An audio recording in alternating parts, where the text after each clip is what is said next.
पिंपरी चिंचवडच्या वाकड परिसरात हुंडा आणि माहेरच्या संपत्तीसाठी झालेल्या विवाहितेच्या छळाची एक अत्यंत दुर्दैवी घटना घडली आहे।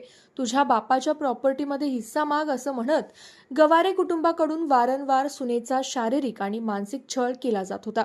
या सततच्या त्रासाला आणि अपमानाला कंटाळून अखेर त्या सुनेनं टोकाचं पाऊल उचलत आपली जीवनयात्रा संपवली आहे।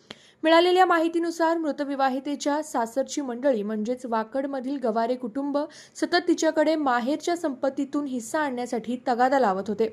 लग्नानंतर काही दिवसांपासूनच पैशांच्या लालसेपोटी तिचा छळ सुरू करण्यात आला होता।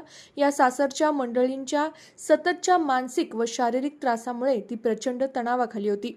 अखेर या त्रासाला कंटाळून तिने टोकाचं पाऊल उचललं आणि नैराश्यातून आपलं आयुष्य संपवलं।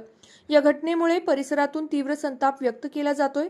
पैशाच्या हव्यासापोटी एका निष्पाप विवाहितेला आणि लेकरांच्या आईला मृत्यूच्या दाढेत ढकलणाऱ्या दोषींवर कडक कारवाई करण्याची मागणी नागरिकांकडून होतीये। या प्रकरणी वाकड पोलिसांनी गुन्हा नोंदवला असून पोलीस पुढील तपास कसून करतायत।